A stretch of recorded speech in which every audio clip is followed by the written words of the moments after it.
It's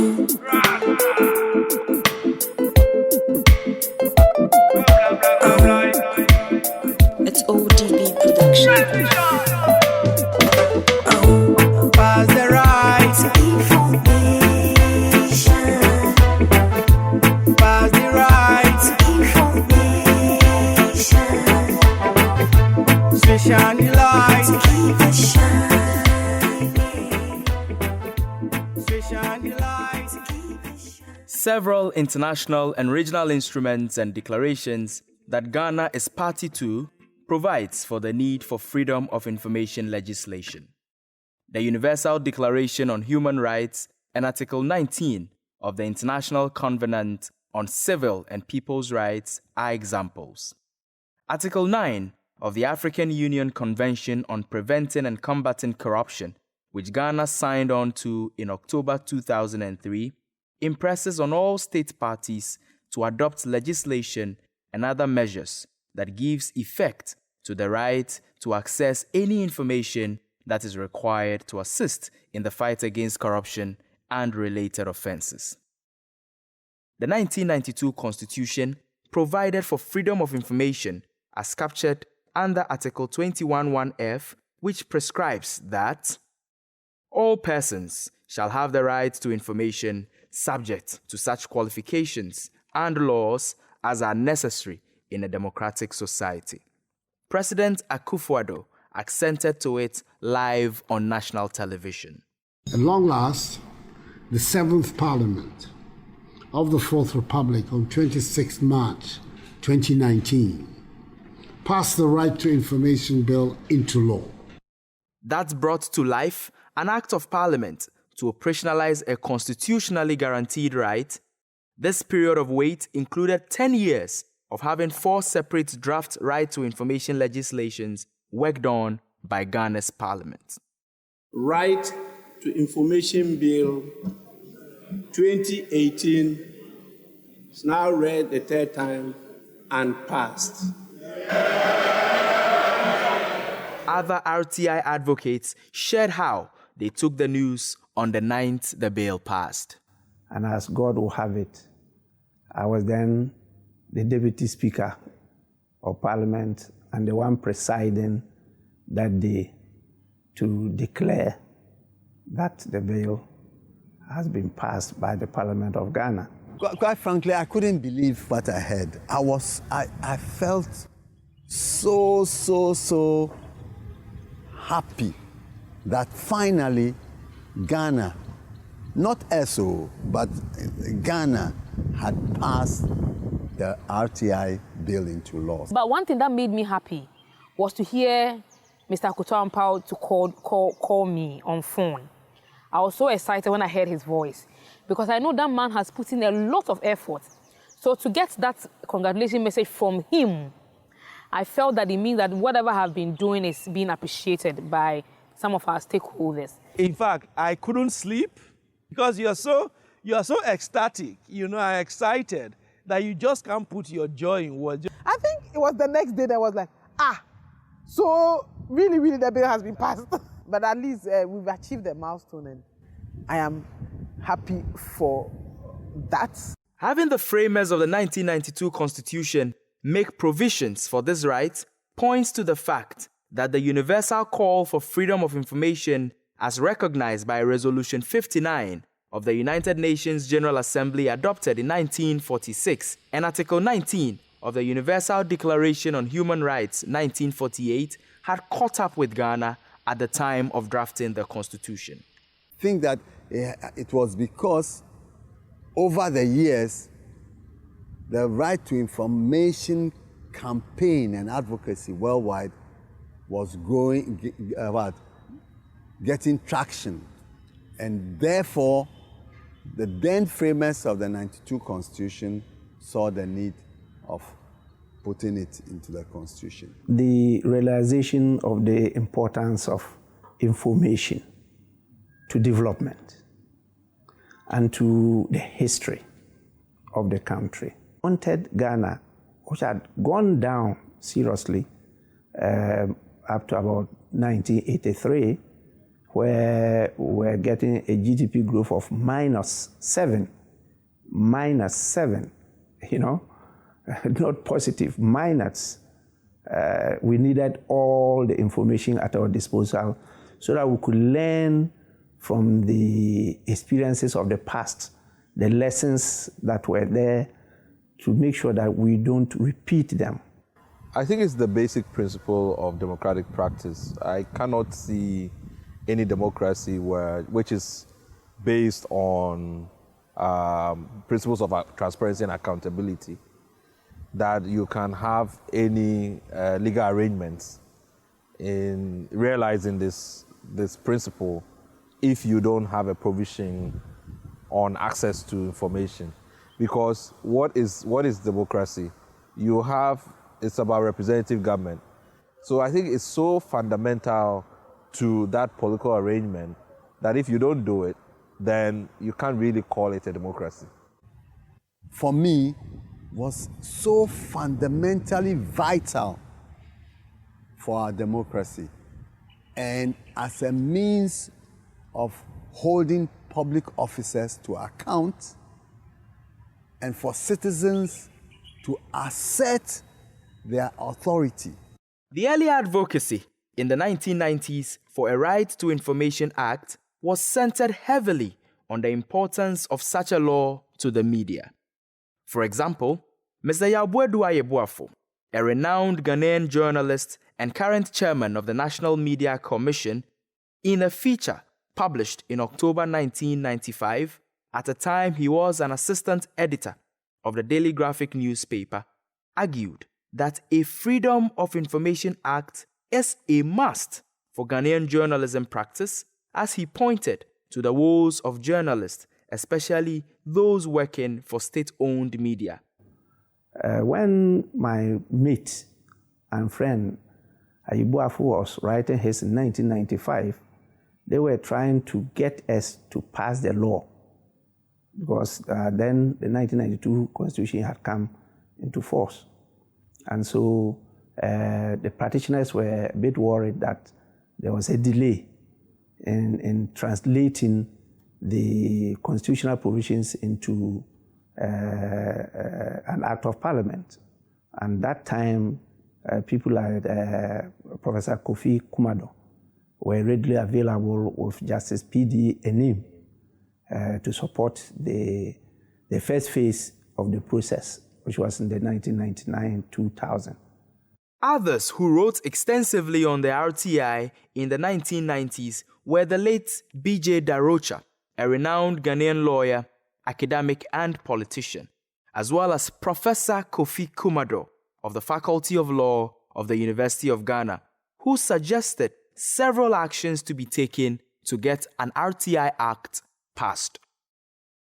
Darocha, for example, portended that since the concept of right to information is new, it is necessary that the proposals for any law on access to information should be widely publicized and a public debate generated before it is introduced into Parliament.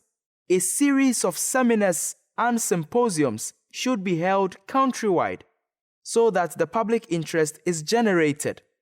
In the face of public apathy, there may be no real incentive to pass such a law. It is unlikely that the government will be in a hurry to sponsor such a law. The pressure to have such a law passed must come from the people. Professor Akufo-Addo, on his part, advised that it follows that however complex, the taking of consequential actions to implement its provisions and thereby to assure to the people the benefits they wish to confer on themselves should be done with dispatch. If by the end of 1998 there is no movement on this front, an action under the joint umbrellas of Article 21B and 34A would be appropriate, at least to consider. The Institute of Economic Affairs, IEA, Ghana's premier public policy institute, was the trailblazer in civil society advocacy towards the passage of the RTI Law.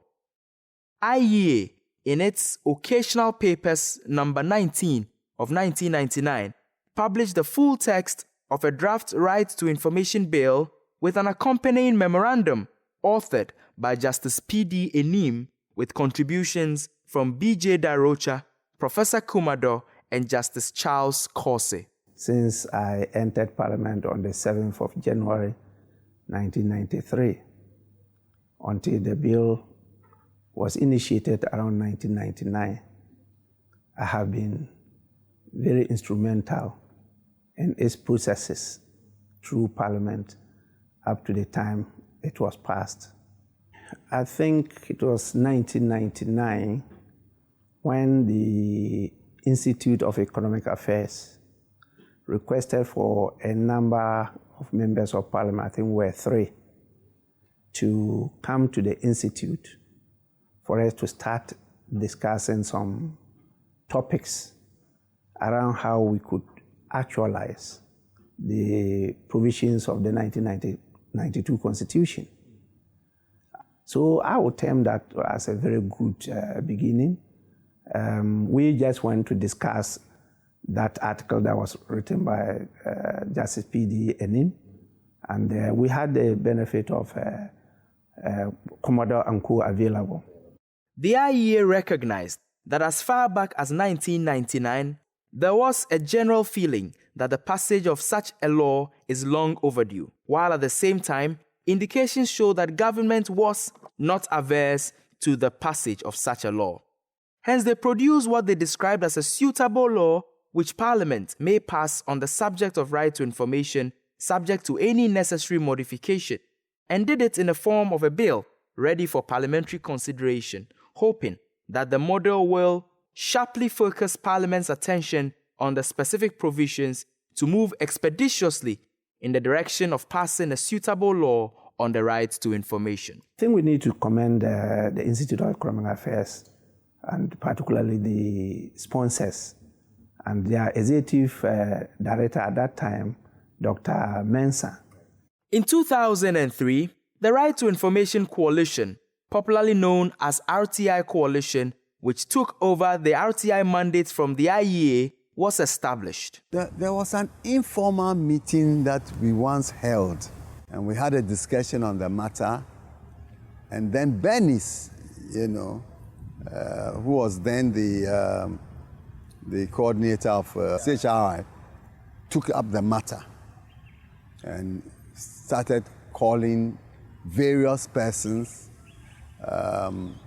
especially those in the media who were quite prominent in media freedom, to these meetings. And then thereafter, the process began to be more effectively institutionalized. The coalition cuts its teeth under the leadership of human rights activist Nana Oyeletha. Nana Oyeletha served as convener of the coalition after she left CHRI until she was appointed Minister for Gender and Social Protection in 2013. The coalition embarked on public awareness campaigns, media engagements, lobbying, research, and advocacy activities at national, regional, and district levels. Parliament and many MPs have often recognized the remarkable contribution of the coalition in the successful passage of the RTI Law. Mr. Joe Sewusu, the Honorable MP for Bekwai, captured the coalition's contributions succinctly when he submitted on the floor of Parliament that, Mr. Speaker, I would end my contribution by offering a lot of thanks to the Right to Information Coalition. They traveled with us all throughout the country and provided a lot of assistance. Indeed, they practically acted as the alternate research team to the Parliament Research Group, and they assisted us in coming to the conclusions we did. In the year 2002, the NPP government led by President John Agyekum Kufuor drafted the first government version of the bill, taking inspiration from the IEA draft. This was reviewed in 2003, 2005, and 2007, the very year government appointed Justice V.C.R.A.C. Crab as advisor to the RTI Bill. During these successive reviews, the RTI coalition submitted consolidated civil society critique to the bill for government's consideration. However, nothing was laid before Parliament despite several promises by President Kufuor and his government to get the bill passed. Because of the long period of military regime, Ghana was so much deficient in the rule of law. There were so many laws that should have been passed, which were not passed to create a suitable environment for democracy to thrive. Then there was another change of government from the New Patriotic Party to the NDC. And then we have, fortunately, another lawyer who took over that mantle as the president of the country, Professor J.A. Mills. And so when he took up that draft at the Aegis Department with the then Minister for Justice in the person of, I think that was Betty Mould. That's right. Yes. They just ran with it and at least also looked at the policy underpinnings and did some revision before it was brought to Parliament in 2010. An RTI bill finally landed in Parliament for the first time on 5th February 2010. This was after a 27th January public march through principal streets of Accra with over 1,500 campaigners organized by the RTI coalition in partnership with Publish What You Pay. This was intended to increase public awareness on the matters of right to information, mobilize support for the passage of the bill, and also increase pressure on government to lay the bill in Parliament. Records have it that the bill was gazetted for onward submission to Parliament 8 days before the said public march. And this was the very day the RTI coalition served notice to the Attorney General and Minister for Justice of the impending public march. I think the delay is partly caused by the lack of knowledge of the regime, and 2, by the weak institutions that we had in place, and 3, by the frequent changes of political leadership. So was it worth the wait? More than worth the wait. More than worth the wait. It should have been much earlier, but you could see that our political and bureaucratic elite were very, very unsure of what this law was going to bring and the difficulties it was going to give them as people holding power. When the bill was laid the first time in Parliament, the Honourable First Deputy Speaker then, Mr. Edward Doe Ajaho, who chaired proceedings on the day, referred it to the Constitutional, Legal and Parliamentary Affairs Committee of Parliament. Upon the intervention of the Honourable Member for Talensi constituency, Mr. John Akologu Tia, the Communications Committee was added to form a joint committee to consider the bill and report to the House.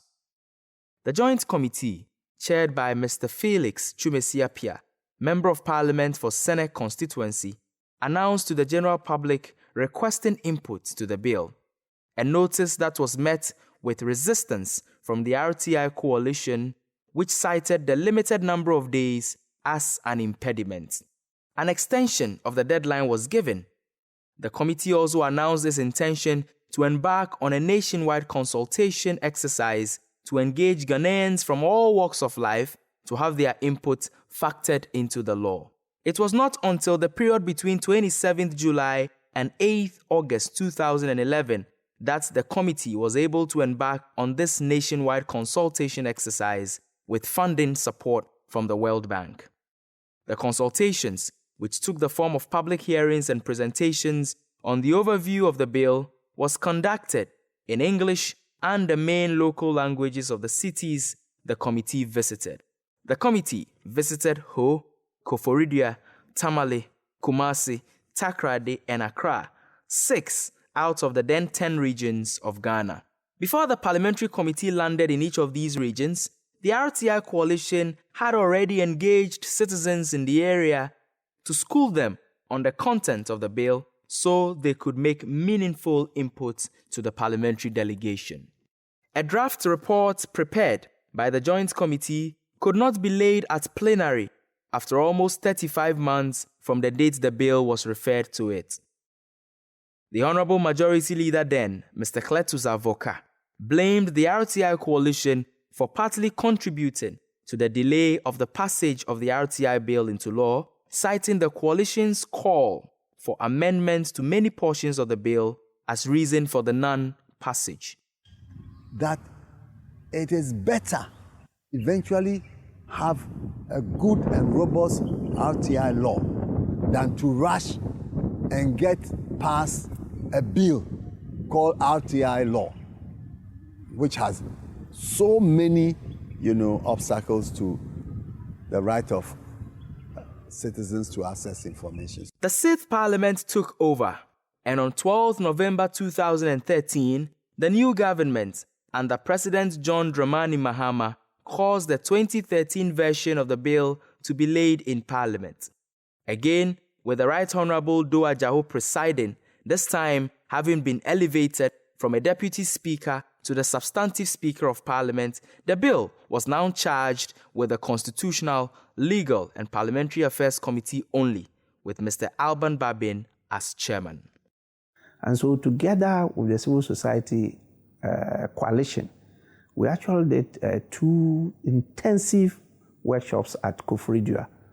And it was then that many more of them saw how tedious it was to process a bill, because we had to go article by article, and sometimes words could take us hours debating which word to choose, because words have various implications and meanings. And they then appreciated and commended us highly. And so I took it on, and I must say that the civil society organization led by, that time it was lawyer Akufo-Addo. Yes, and then my ladies, there were 3 of them. I think that we owe the passage to this coalition. The coalition did a lot.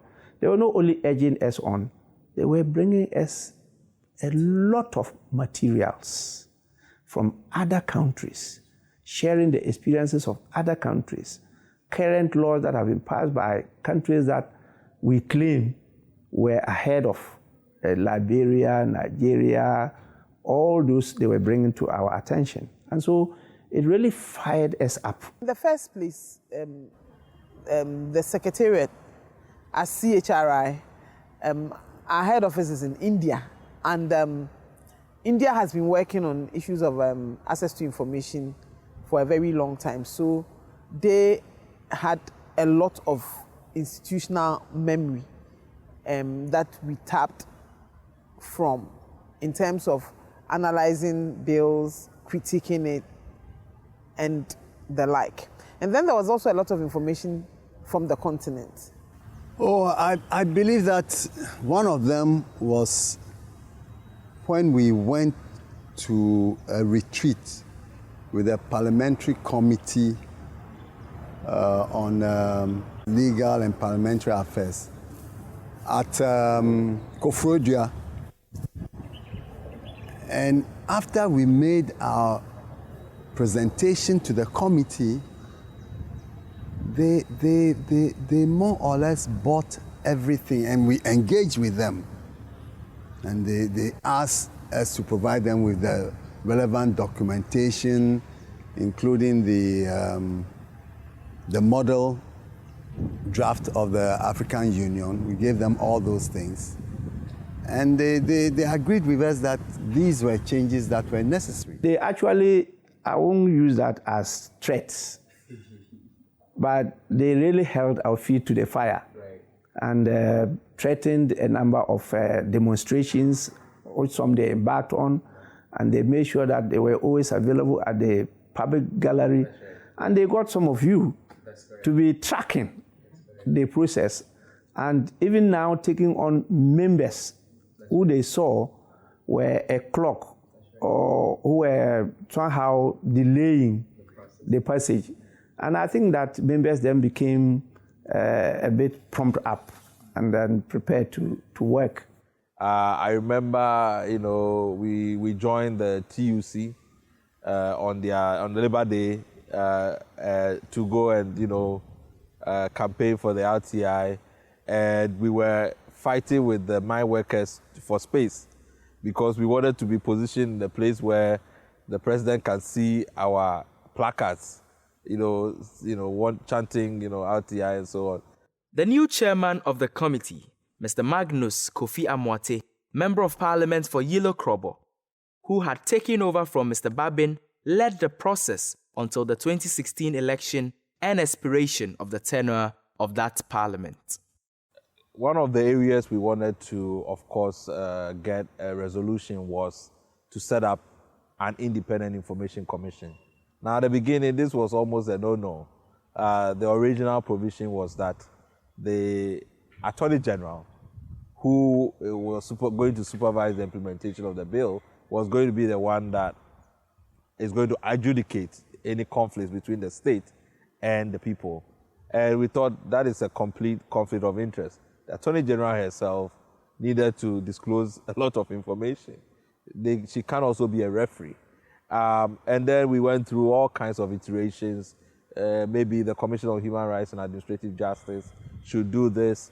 At some point, Justice Crab, who we lost, God bless his soul, proposed some sort of a judicial review committee, like a 3-member committee, to do this job. So when I look at it now, I'm quite surprised that we actually got the Information Commission. Even at the last moment, there were some murmurings from the MPs that, maybe somebody else could do this job, it will save us costs, but they ceded. So I think that was a surprise to me in terms of some of the outcomes. In 2016, I was expecting, and that was one of the most, I was expecting the law to be passed. So it was really, really unexpected when I heard that they are not passing it. I was like, hello, where did we go wrong? So that's what it is. Those are the few unexpected things. But in advocacy, you should be prepared for the unexpected. When I submitted a report as the chairman of the committee on behalf of the committee in December 2013, we had built a lot of consensus on the provisions, but it was a 52-page report. We had virtually changed and rewritten the bill, and the proposed amendments were about 100 or more. And so it will be very cumbersome to pass that through a consideration stage on the floor of the House. So virtually you have to bring in the whole Parliament to understand the proposals and the amendments that you were putting across. And that took a lot of time. After the 2016 debacle, the new government that took over the following year showed early signs of getting the bill passed, having promised in their election manifesto to ensure its passage if the previous parliament delays in doing so. 2 months into that government's tenure, the Attorney General and Minister for Justice, Madame Gloria Akufo, invited stakeholders, including the RTI coalition, to review and submit comments and recommendations on the newest draft of the bill. This momentum, however, died off to the chagrin of civil society until after 1 year, when President Akufo-Addo, in his address to the nation to mark the 61st independence anniversary on 6th March 2018, assured citizens that, however, one piece of the anti-corruption framework that is yet to be put in place, the Right to Information Bill. It would increase transparency and add another critical weapon to the armory in the fight against corruption. After many years of hesitation, we intend to bring a bill again to Parliament and work to get it passed into law before the end of this meeting of Parliament. This promise was immediately launched on by civil society when a well-coordinated social media countdown forced government to lay the bill in Parliament within 17 days after the promise. So what does this journey teach about legislative advocacy that can be replicated in future campaigns in Ghana and beyond? You need an effective secretariat. If you don't have an effective secretariat, whose eyes are on the ball all the time, you run into trouble. So an effective secretariat populated by personnel who have the passion and commitment to push the agenda through is fundamental. And you need to have a strong secretariat with committed people. Even if it's 2 people and they are committed, it will work. Because at the end of the day, when the work, everybody falls back, you have 1 or 2 people to push. Because I realized that throughout all our engagements, when you engage them, we're just about talking. I mean, just about engaging them, sitting together with them to speak to them on what you think needs to be done, then nothing is done. But if you engage them with a document, a research document, and just not just about also submitting the document, but also sitting together with them to explain some of the things in the document really helped. Because you see, a lot of times, Parliament needs that technical support that will enhance their work. So you, who is doing the campaigning, you need to know your stuff so that you can bring something of value on board. I think you needed to identify people in authority, both in Parliament, in the government, and also even the parliamentary staff, whom you can build a relationship with and who can help you steer your way through the labyrinth of parliamentary legislative making. I mean, so those for me were some of the key things. You need to have individuals in Parliament that you can call friends or people who are interested in what you are doing to support you in-house, so that if there are some tensions or issues that you are not agreeing on, at least you know that these people are there to see me or on the side, to hear and to also engage some of their members on their behalf. The one-on-one engagements we had with different policymakers built, in some cases, friendships with people where we could talk about these things. And so when they came to the discussions and the debates, they not only do you have a personal relationship, you can make your point as forceful as possible and still walk away not feeling, a certain personal conflict, all right? Knowing that you can meet the next time and have another forceful debate. So you criticize them when they need be, but you commend them when they need also be. So throughout the journey, you hear us outside criticizing Parliament, but we also try as much as possible to engage them indoors to provide them the needed assistance and support to be able to get out from whatever problem that it is that we criticize them publicly. So we were doing those alongside. So we were not just criticizing, but we were criticizing and also providing the support that they need to be able to push forward. The other thing was the more confrontational strategies where when you felt the timing was right, that you needed to be able to go out there and get the public on your side. It was one way of creating awareness, but it's also another way of asserting yourself, letting the political class know that you are claiming a right. Nobody is doing you a favor. You are out there as a human being who has been given rights that cannot be fulfilled. You are claiming it. So those kinds of agitations were needed at the right moment to give a push to the agenda. The media coalition is the pinpoint that the civil society coalition used to get us to do the work. But they did not go on themselves walking and talking, they used the media. And so, for the media is a double-edged sword. And this time, it was used properly to achieve what they wanted to achieve. We need to commend the media too for that work. But how easy or difficult is it to put together such a huge coalition? And basically, the other thing is coalitions have to learn how to resolve conflicts. There's going to be arguments about strategy, how to pursue things. You know, there will be big crises, but you always need individuals in a coalition who constantly are able to knit and address those kinds of conflicts. Members have different and varying strengths. There are some of them, when it comes to grassroots advocacy, you can fall on them. So if for those people, when you need them to do the technical work, they are not there, you should be fine with it. If you are in a coalition and there's too much free riding, a lot of people are just in the coalition, but they are not doing anything, and just a few people are doing all the work. It creates resentment. Sometimes you lose enthusiasm.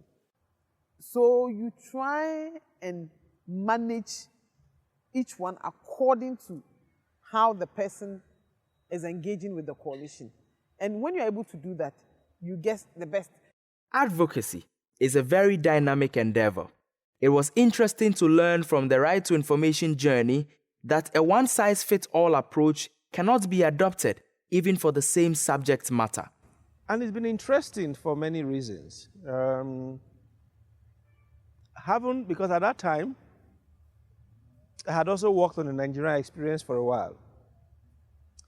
And when we were having the early days of having those conversations, there were ideas and proposals we came with from Nigeria, you know, hoping that our colleagues here would accept them. But they were like, no, that sense of, there was a sense in which they would rather be collaborative than confrontational, you know. And then even when things weren't working out, and we thought, why not try litigation? They said, no, litigation is too adversarial. And we're like, we don't get it. This thing is in your constitution. So for us at the time, it was frustrating, but it was something to learn. And then, you know, beyond just did not fight. The other thing we had suggested beyond even issues of litigating, which they considered adversarial, was to propose consideration of a private members bill. Again, we are told you had never had a private members bill history in Ghana. It is not going to fly. So it was part of the interesting thing was, one, there was that collaborative spirit, willingness to just take things easy and stay the course, which was also unique for me. And then there was a lot to learn from a couple of the things we would have taken for granted in the Nigerian context, and then a different experience from the Ghanaian context, you know, and that essentially was also quite useful. As it is common knowledge that civil society work on this advocacy was heavily supported by donors, one can imagine that these donors may have been fatigued with the long delays in passing the bill and the obvious lack of political will which characterize the passage of the Right to Information Law. So why did the donors stay nonetheless? I'll say that, you know, the donors, as you know, they are donors. So they put their money, they invest their funding into government projects and so on. So they have an interest directly in ensuring that monies are used for the purposes for which they are granted. A lot of the support also dwindled, you know, because what they were getting in the early days up till, say, 5-10 years thereafter, it didn't continue at that level. It plateaued. To be honest with you, it wasn't honky-dory. You know, there were times when some of our sister organizations were ready to pull the plug. You know, in fact, on a number of occasions, we'll go to our colleagues in Dakar at the Osiwa head office and speak to them, because then the thinking was, we're putting money in this thing, nothing is happening, and it's only normal for people to think that, you know what, this is not looking like a process that is going to get you anywhere, particularly when you have to report to your board about progress being made. And then there were thoughts about the need to change strategies, change track, you know, because if you've kept at it for so long and you are doing the same thing and you are not getting results, and you want to keep doing the same thing, you know, somebody defines it as madness. And I think that what the civil society organization has done, and I'm sure with support from outside, is something that should be a lesson to the government. Governments must try to empower the civil society organizations. It's not only through the passage of laws, but there are some policy decisions that can be taken that can take part of the cost from the civil society. And developed democracies have done it.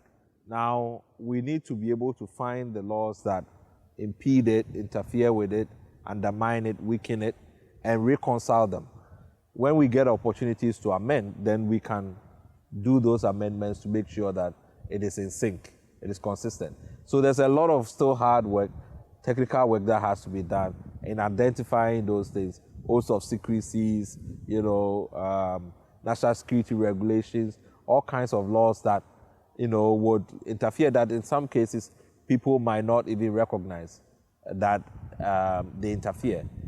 About 2/3 of the work is done. We have another, what? No, 1/3 of the work is done. We have 2/3 to do. And these are key moments, because you can have a very nice legislation, but if you don't have the architecture to ensure that it is effectively implemented, it will just stay up in the books. It will rot away. But we are hoping that at least now, to the extent that they've maintained some level of interest and consistency, even though it oscillated a bit, that now that the law is in place, there's going to be renewed interest and zeal, to be able to drive the process a bit more effectively. But that's also dependent on what work product, the coalition then puts forward in terms of a strategy for implementation, a work plan that also ensures some level of partnership with the government. The reality is, if you thought adoption was a challenge, implementation is even more challenging. So it's time for everybody to put their hands on the plow and actually set to getting the work done. But being able to do that effectively needs a robust process of thinking through an implementation strategy. It's been a long struggle. I think that kudos to everybody who has been involved, especially to the current parliament, because they got to pass the bill, and the current committee chair, his ranking member, and the entire committee, and other friends of RTI in parliament, because there were other members who were not members of the committee, but who were also helped. We want to say a big thank you to everybody who supported the advocacy. The law has been passed. It is just the beginning. And we need to make sure that it is implemented to the benefit of all Ghanaians. And the parliament that did that, together with the earlier parliament, ought to be congratulated, for that. And I think that is important, that I thank all those partners who initiated, who actually took the bill and ran with it, who sponsored and supported it, and my colleagues in Parliament for passing the bill. But I need to thank the presidents and heads of states of Africa for also coming out with the model bill, because that model bill also guided us, even though there are a few areas that we benefited more from the civil society inputs. At least also gave us a framework to which to operate from.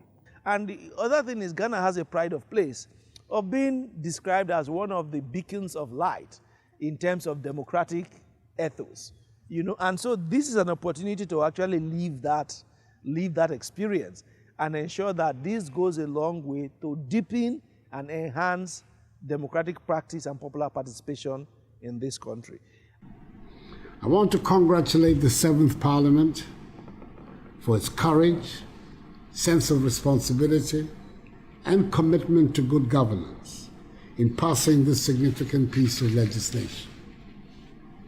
The purposes of the Act as set out in its preamble, is to provide for the implementation of the constitutional right to information held by any public institution, and to foster a culture of transparency and accountability in public affairs. Properly applied, it should enhance the quality of governance in our country and provide a critical tool in the fight against corruption in public life. I'm very happy that this law has finally been passed, and I did make the commitment that when it was brought to me, I would give my assent to it right away. But on second thought, I felt that I should sign it in the plain view of the Ghanaian people, for you to know that this long, winding parliamentary process has finally come to an end. Long live Ghanaian democracy. May God bless our nation and make her great and strong. I thank you for your attention.